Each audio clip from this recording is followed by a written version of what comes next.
My name is Somashekar, course faculty for this course. Hello friends, very good morning to one and all. Hope you have enjoyed the lecture 25th. Please note, you have studied in the last lecture the followings: pump controlled hydraulic systems, linear actuator and rotary actuator, drive concept, open loop and closed loop, hydrostatic transmissions, different configurations, fixed displacement pump control of the linear actuator. Here we will discuss load and pressure analysis, mechanical design parameters, key parameters of the pump, actuator and input power. Then we studied the variable displacement pump control of the rotary actuator, commonly known as the hydrostatic transmissions. Here also we discussed the load pressure analysis, mechanical design parameters. Here also the key parameters of interest are pump, actuator and input power. In today's lecture, we will discuss in detail some of the main aspects of closed loop hydrostatic transmissions, applications and simple numericals. Now quickly we will see the organization of presentation. Highlights of hydrostatic transmissions, constructional details of closed loop HST systems, here fixed displacement motors, non-reversible motors and reversible motor operations, constructional details of closed loop HST systems, here a variable displacement motors, some of the applications of HST in a crawler drives, trailer mounted transit concrete mixer, different pump control method to vary the flow rate. Then we will move on to the performance prediction of HST with the help of simple numericals, and finally I will conclude the today's lecture. Let us will begin with highlights. We have already discussed in the previous class that the HST mainly consists of hydraulic pump and hydraulic motor, sometimes more than one motor, driven by the oil discharged by the pump. The components may be either gear, vane or piston equipment or a combination of each, and the circuit may be either a open circuit or a closed circuit. In most HST and especially at a higher horsepower, piston pumps and motors are used because they have less internal slippage than gear and vane motors. However, to utilize the many advantages of HST, it is essential to have a variable displacement pump because of its over center operation. That is, already we have seen the swash plate angle alpha can be changed based on your requirement to send the flow to the actuator by changing alpha plus or alpha minus. Some of the desirable operating characteristics of the HST system are its ability to deliver an infinite variable output speed from a constant input speed, its ability to reverse direction of output rotation in a minimum amount of time through a stepless speed change,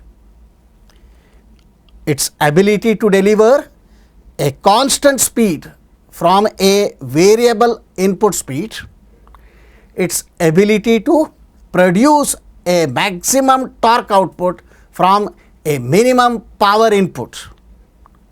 Also, its ability to remain stalled indefinitely, producing maximum torque without damage or overheating. So, these are the desirable characteristics of the HST systems. So, in HST, the power is transmitted from the pump to the motor by oil through a flexible lines. So, the location of the engine on the vehicle is not influenced by the drive line. Because of the many advantages as stated above, and over the years, HST systems are finding a large number of applications in many mobile equipments. Let us list some of the popular applications of the HST systems are earth moving equipment, truck mounted cranes, winches, armed vehicle steering system, railway shunting engines, wheeled loaders, other mobile applications, heavy automobiles, tractors, etc. Ship installations, example here, rudder, mast, etc. Aircraft systems, last but not the least, the wind turbines and many more. Now, let us see friends how to construct the closed loop HST system based on the applications. Already we know that the HST is simply a combination of pump and the motor. Then how to begin to adding the various components to enhance the performance based on the application. Let us will discuss now constructional details. Now, I will give you the step by step procedures in construction of a closed loop HST system. It elaborates how the various components are selected in the HST system. Step 1, begin with the bare pump and motor basic HST circuit as shown in the figure below. Here you will see friends, I am controlling the unidirectional fixed displacement piston motor through the variable displacement pressure compensated piston pump. Here you will see here it is a higher pressure side. The application may call the pressure 206 to 345 bar. Here after doing the work from the motor, the oil will discharged and enters to the inlet of the pump. This is a closed loop. Here the low pressure side may range from 6 bar to 20 bar. Next, add the charge pump and low pressure relief valve to keep the loop full of oil by supplying a flow sufficient to make up for slippage oil which comes out from the case drain ports of both pump and motor. Meaning, why I am adding this charge pump and a low pressure relief valve?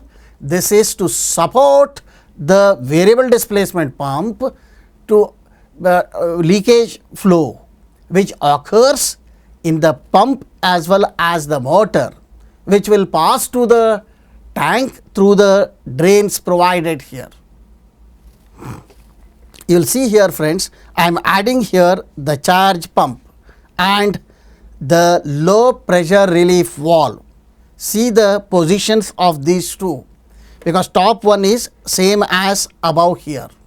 Now, we will see friends, I am given some of the typical examples here. The variable displacement pressure compensated piston pump produces 190 liters per minute at 275 bar, which is going to the unidirectional fixed displacement piston motor. After doing the work, what happens here? The oil is low pressure oil, it enters here. How much it is? Now, after counting the leakages, 170 liters per minute oil is entering here. But how much it is less here? You will see here 190 is required, here 170. Other is a leakage. Then what happens? The charge pump will supply to make 190 liters per minute at any instant of time, which will go here. Then also you will see here, whatever the flow is coming here, it will go to the low pressure relief valve to the tank. That is why I am writing here. You will see here the pressure setting here, it is a 14 bar. This generally varies from 6 bar to 20 bar pressure setting. Here you will see 20 liters per minute, whatever it is coming here, it will go here. Meaning here in the all the conditions, the oil is full in the loop. This is possible by adding the charge pump and low pressure relief valve. Now we will move on to some of the functions of charge pump. Not only supplying the leakage flow, also it will do the many functions. What are those? We will see now. First one is to keep the loop full of oil. Second, it creates a continuous interchange of oil between the tank and loop, injecting the cooled and filtered oil from the tank into the loop and forcing an equivalent volume of fluid out of the circuit through the low pressure relief valve to tank. This interchange of oil carries the heat from the pump and motor to the tank through the heat exchangers. Here in the previous figure, heat exchangers I have not added, I will add it later. Third functions of the charge pump is, charge pump pressure and volume may also used as a power source for changing the position of the pump cam plate or a swash plate. As I have told you, the pump cam plate or the swash plate angle is changed, used to send the flow to the top side or a bottom side based on the requirement, meaning alpha plus, alpha negative. This is done through the pressure and volume flow rate from the charge pump, or it is used as a pilot pressure for other hydraulic valving which may be used in the circuit. Step 3. After adding the charge pump and a low PRV, I am introducing the high pressure relief valve in the basic circuit. What is the need here? Already we know that even though the pump used above is pressure compensated type, a high pressure relief valve is included to chop off high pressure spikes generated on sudden overloads, which may damage the system before the pump compensator has time to act. This high pressure valve is connected across the loop, never from the loop to the tank, as this would cavitate the loop and damage the pump and motor. So, a pilot operated type valve is used across the loop. How it is? I will show you here. The figure shows the HST circuit with a high PRV. What for it is? To chop off the pressure spikes generated on sudden overloads. After adding this, again I am introducing the cooling system or heat exchangers. Why they are required? Hydraulic transmissions of more than 15 HP generally need a heat exchanger to remove excess heat from the pump, motor and loop. So, either an air cooled or a water cooled heat exchangers may be used. Please note friend, the heat exchangers must always be installed in a low pressure part of the system where the fluid volume is high enough to transfer a sufficient heat. So, the main location of heat exchanger in a closed loop system is the tank return lines, where the low pressure exists. Hence, all the available low pressure return line should be combined into the heat exchanger inlet, and then it will go to the tank. This includes the case drain flow from all pumps and motors and all low pressure relief valve discharges which are accessible. The greater the flow through the heat exchanger, the more heat that can be transferred. Precaution here: flow should not exceed the volume which will produce a flow velocity exceeding 1.8 meters per second. Here you will see here I am adding here the heat exchanger, where I am collecting all the drains from the pump as well as from the motor, and also you will see here the PRV discharges are collected in the inlet of the heat exchanger and it is passed to the tank. See now friends, how I am goes on adding the charge pump and low pressure relief valve, high pressure relief valve. Now I am adding the heat exchangers based on the applications. Now step 5, what I am doing here, control of overrun and also safeguarding the pump parts and motor parts by adding the filters. 5th step it is, some of the applications where the load could overrun the hydraulic motor during some part of the machine cycle. In this case, the low pressure relief valve must be isolated from the loop in such a way that the oil flow produced in the low pressure side of the loop during overrun cannot pass across it to the tank, must be ported back to the pump inlet. Don't send the flow to the tank, it will send to the inlet of the pump.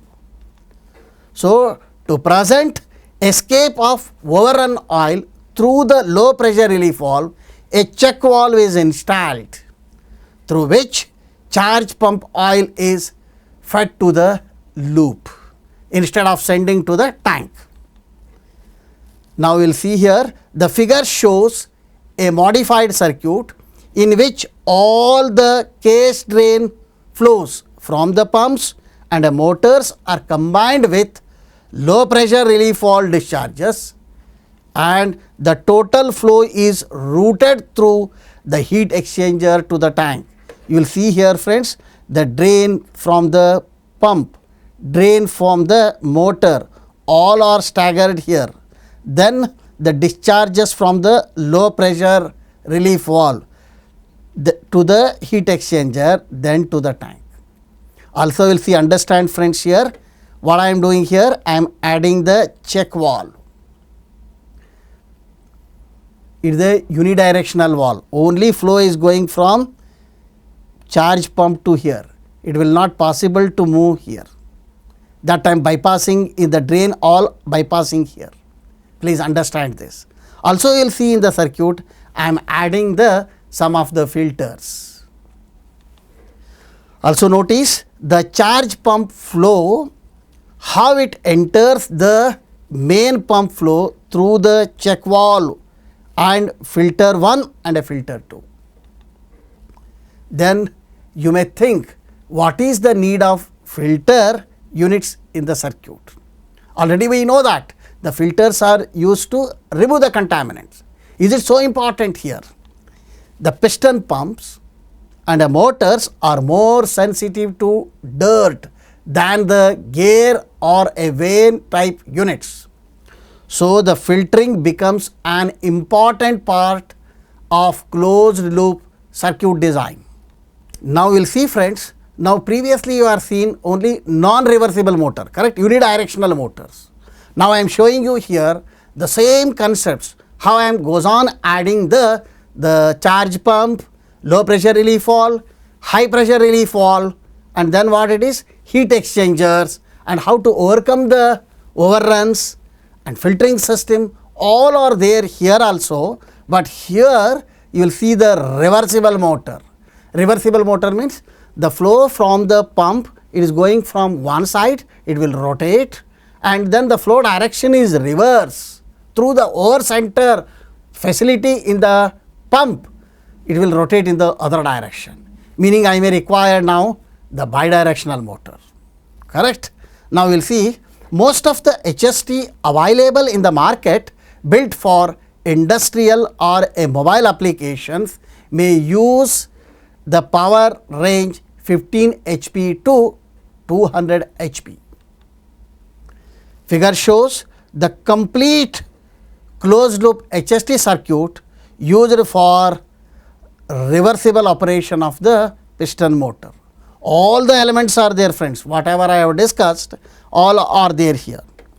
Let us will begin here to identify the components. You will see here, this is same as what we have discussed previously. It is a variable displacement, pressure compensated piston pump, which will sense the flow. Then this will go to the piston motor. What type of piston motor it is? Now it is, you will see, reversible motor. Reversible means it is a bidirectional motor. Whether flow is coming from this side or flow is coming from this side will matters. Now we will see, friends, here I have provided the many elements here. High pressure relief valves are there from here, then high pressure relief valves are there to monitor here. You will see when the valve will get opened. You will see here again I have shown you the some of the filters here. This is a charge pump. Here the check valves are there both sides. What for it is?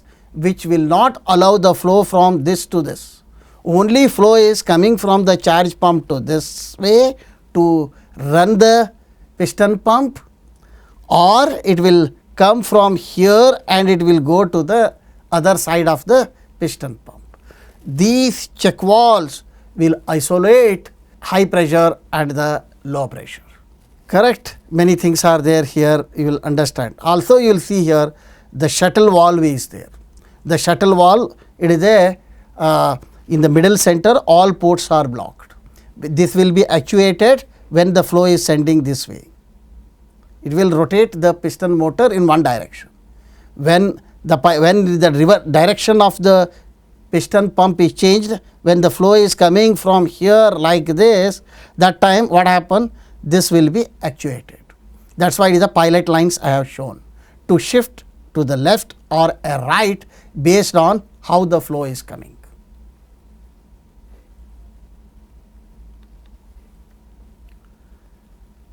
Now, as I have told you, in most of the HST, the pump is a variable displacement type. Variable displacement, but input is constant power motor.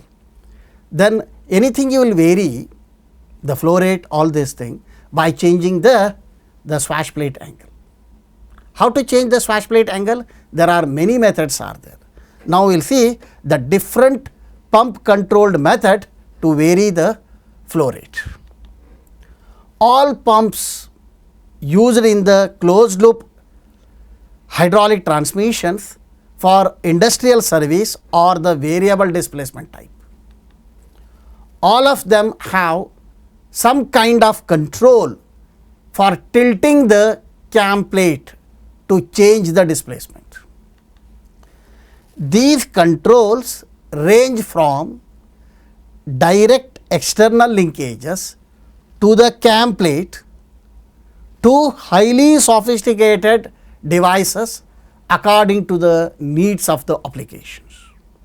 To changing alpha plus, alpha minus can be done any of the methods. Some pump manufacturers offer a very limited selection of controls.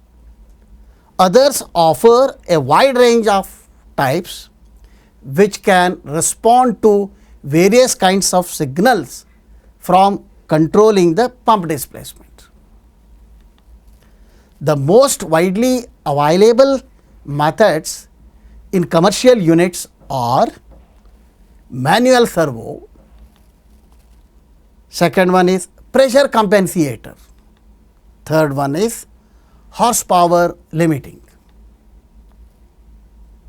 fourth one is electrical servo, fifth one is flow sensing control.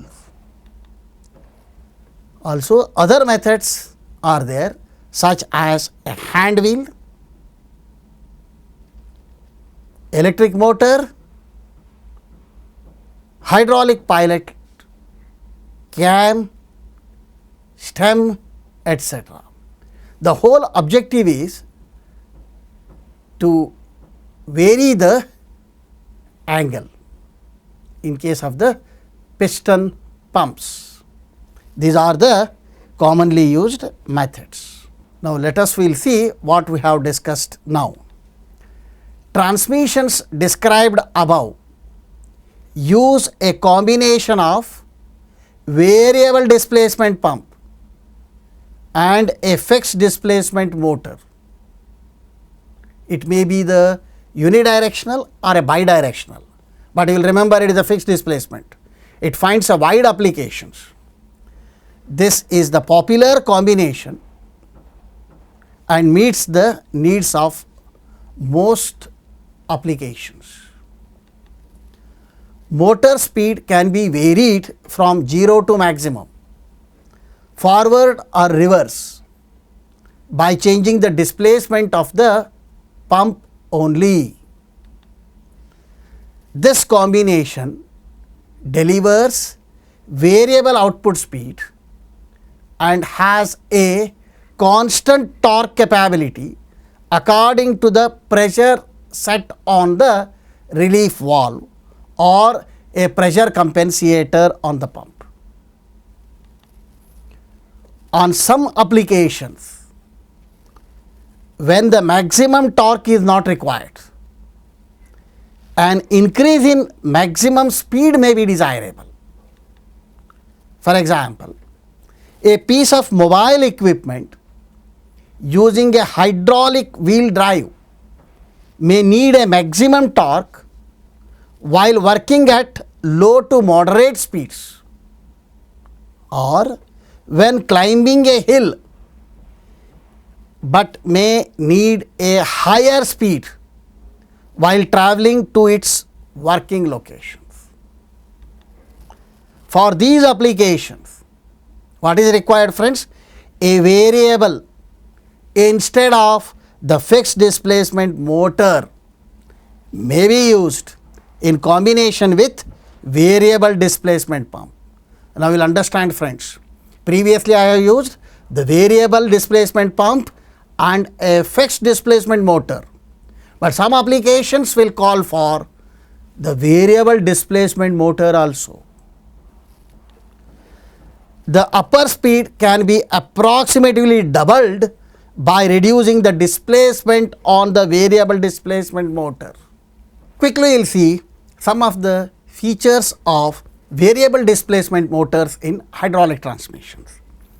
A variable displacement hydraulic motor shown in block diagram has the ability to accept fluid power input at a certain horsepower and to deliver an output of the same horsepower, maybe some system losses, at a continuously variable speed and torque ratios. This is the true torque conversion and entirely different from the action of the variable pump, which does not have the torque conversion ability. Torque converter action is highly desirable in hydraulic transmission, but the speed range of variable displacement motor and its torque conversion action is limited to about a 2:1 range with a reasonable efficiency. although a range as high as 3:1 is sometimes used with a substantial reduction in efficiency. Torque converters have been extensively used in various types of heavy machineries like railway shunting locomotive, crawler tractor, dozer loaders, earth moving plates, and many more. Torque capability, of course, decreases in proportion to any reduction in its displacement. Starting with full displacement, if the displacement is reduced to 1/2, for example, speed increases to twice the original speed.